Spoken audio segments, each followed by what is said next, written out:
Checking the mic, 1, 2, 3, 4. About to listen into a forum on fentanyl that starts in about 10 minutes. Before that, we'll be taking a look back at how we got to this point. We're good to go on mic check.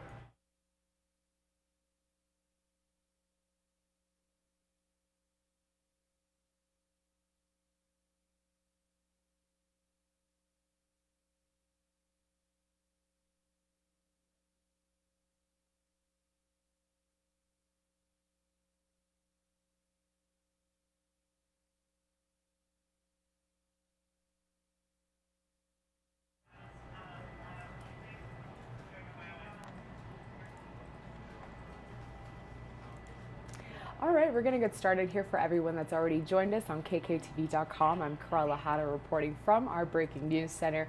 Right here in this double box, you can see Adam Atchison.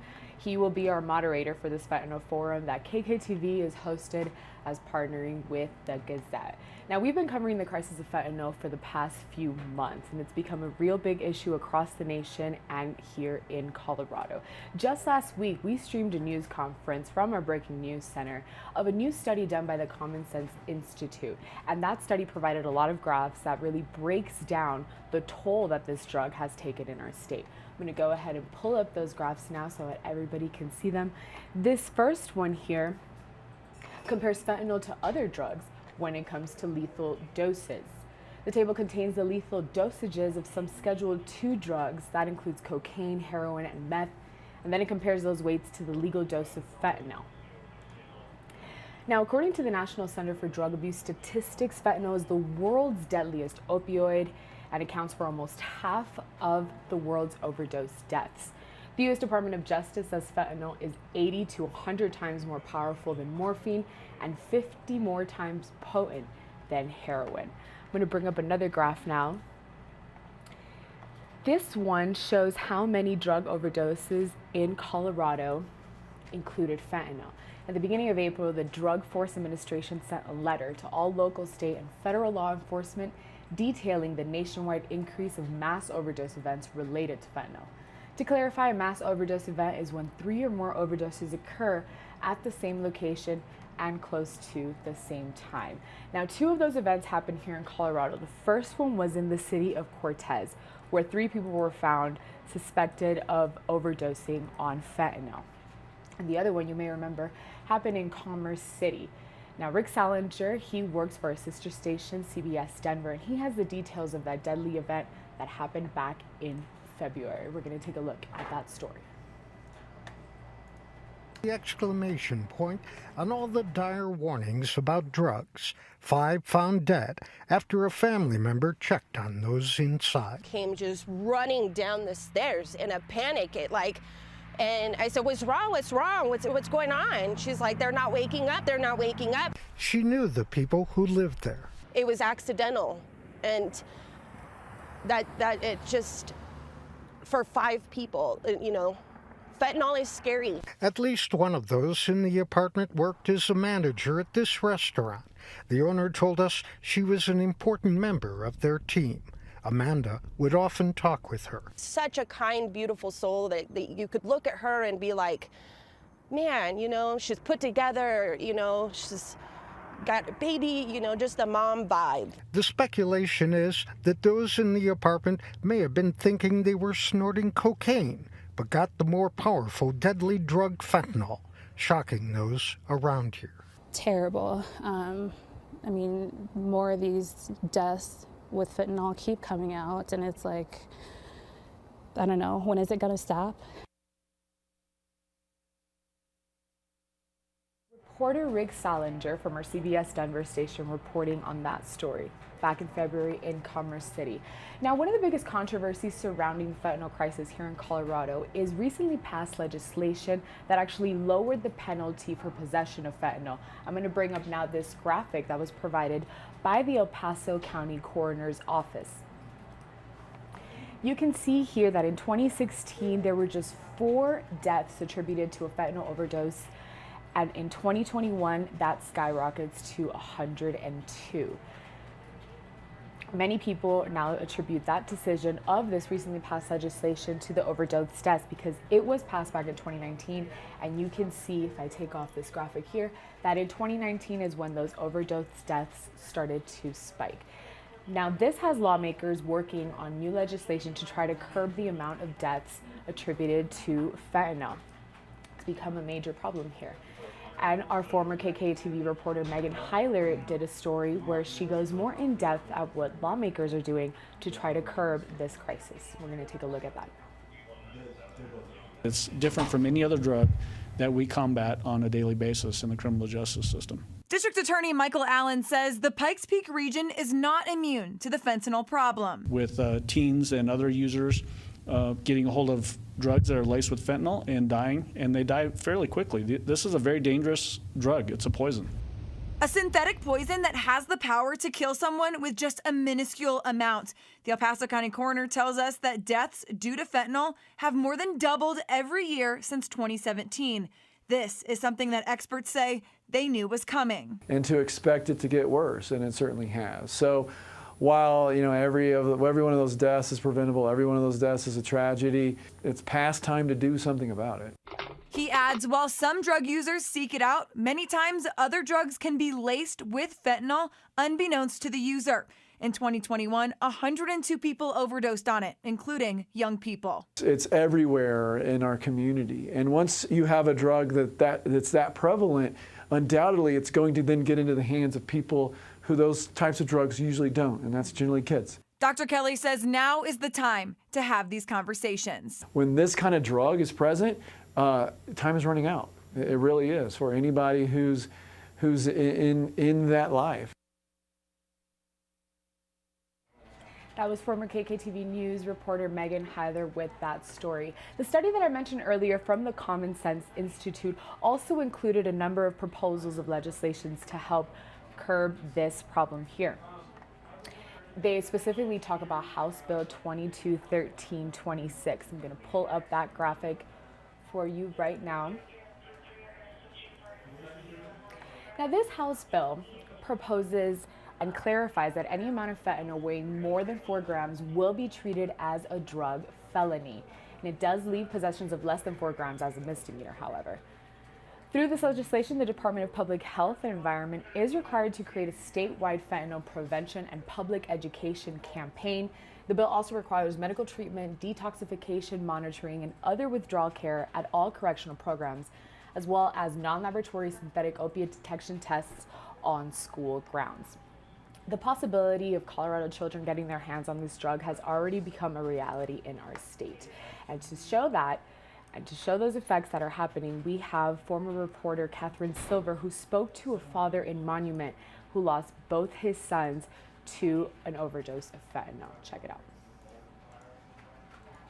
They're good boys. Andrew and Stephen Riviere were brothers and the best of friends. This is Andrew here on the left, and these pictures were taken on our property. Their father, Matt, I thought this kid was going to be a millionaire. raised them both in Monument. He says 21-year-old Andrew always made him laugh. He was the goof of the family. 19-year-old Stephen was an honors student and wrestler. It was shocking. I never thought that this would happen to them.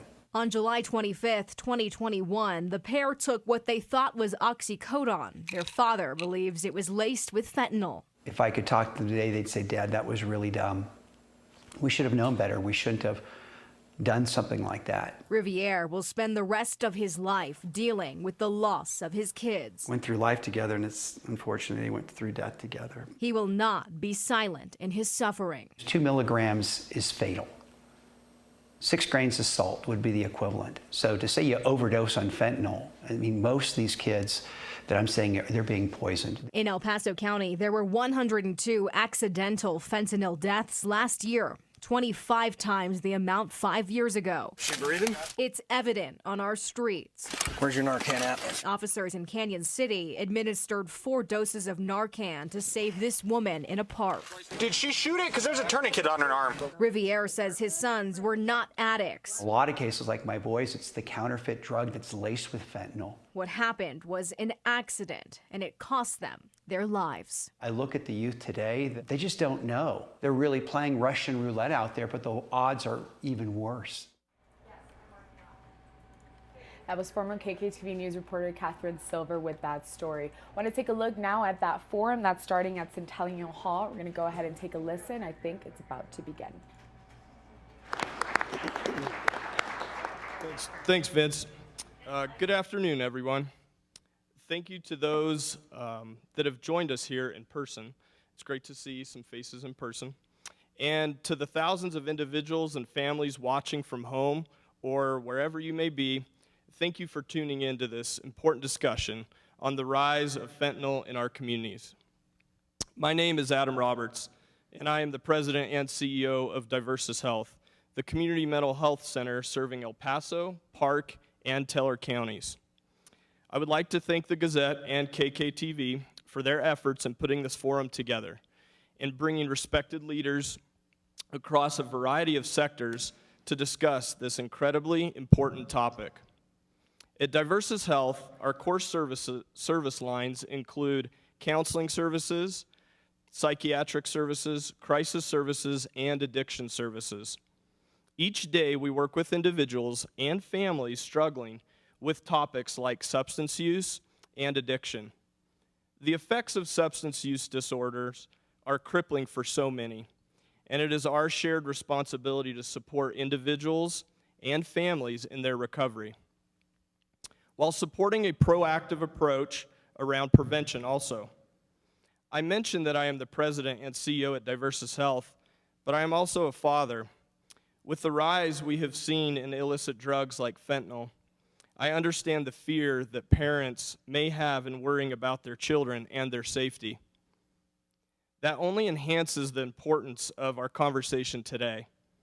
This is an issue that will require collaboration across different sectors in our communities. And I am humbled that our organization plays a part in confronting this issue with so many other critical institutions. Thank you again to all the panelists for being here today, and thank you once again to the Gazette and KKTV for their efforts in this critical work.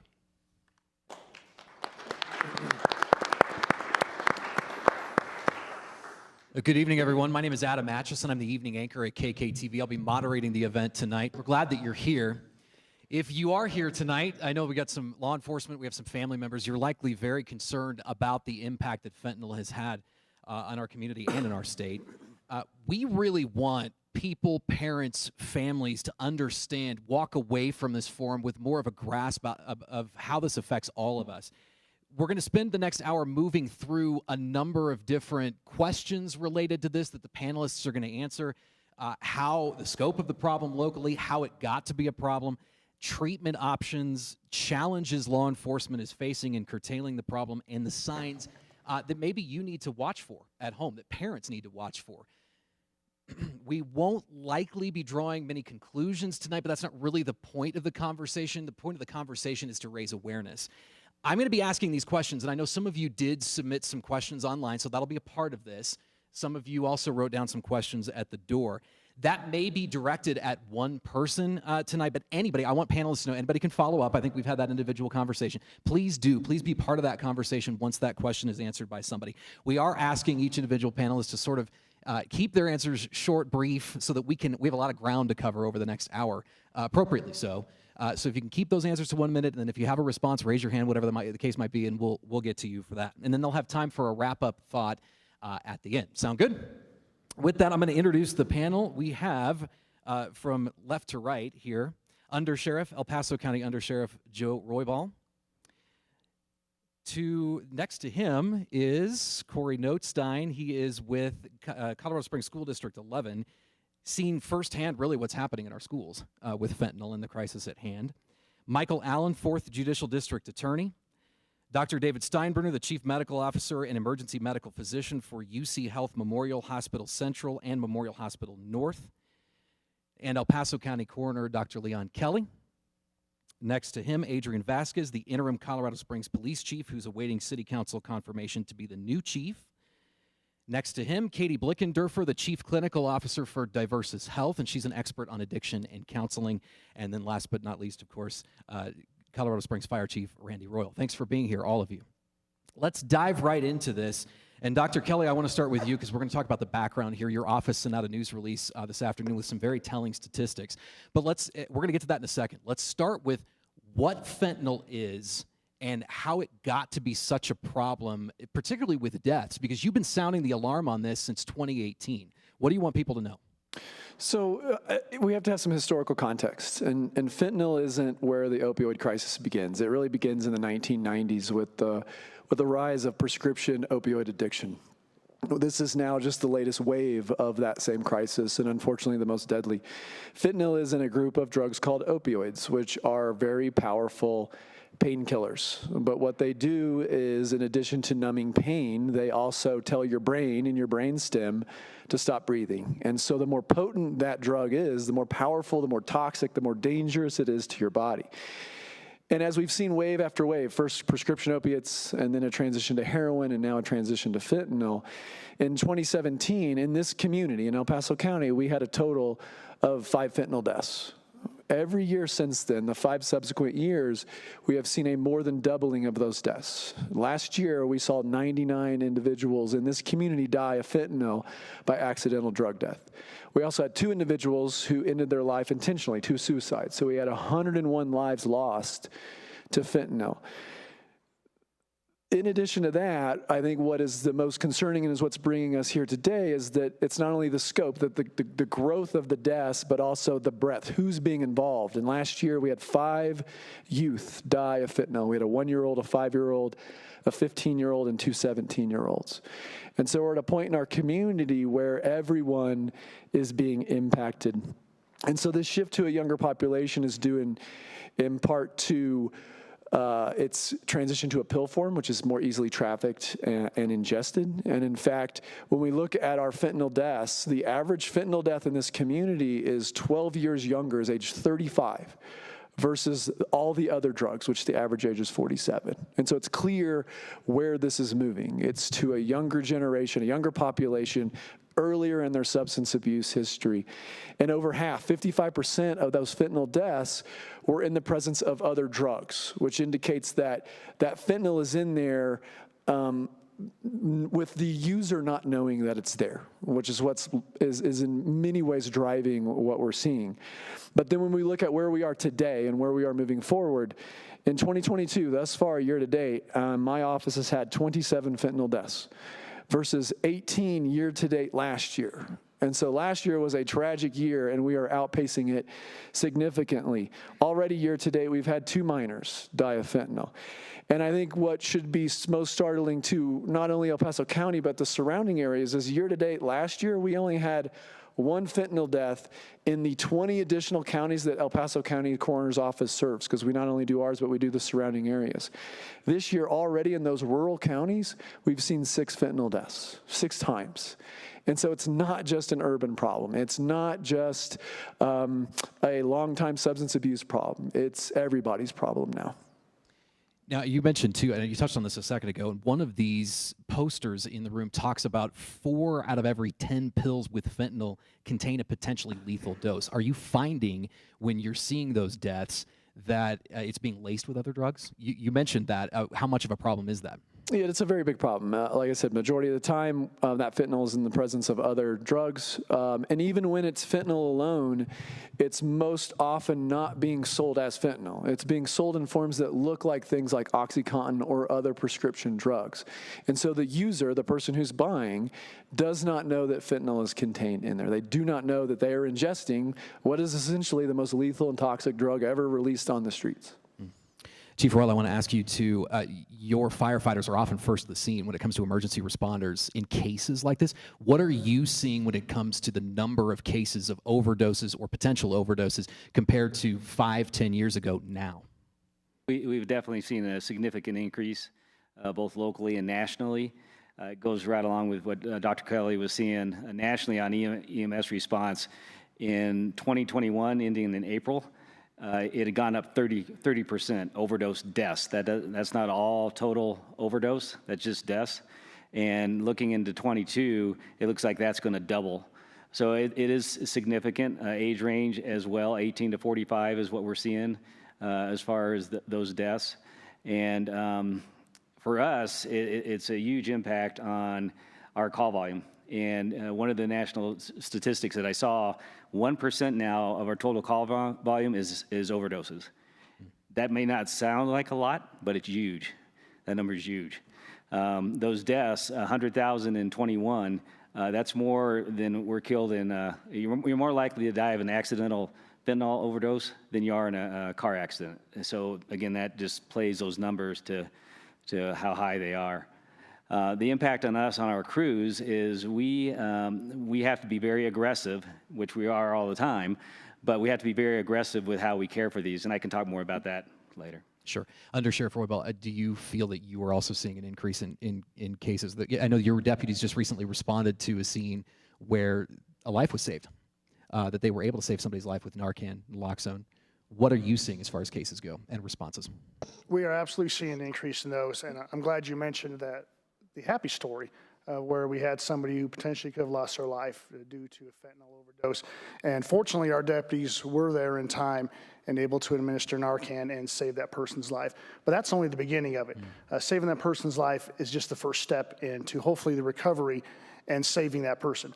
We save that person from the initial overdose and potential death, but that person must absolutely receive some type of treatment and follow-up care to ensure that we continue to save that person's life. And that's a community engagement, and community must come together to ensure that not only once law enforcement intervenes and the people up here intervene, but we continue to provide those services and save that person's life.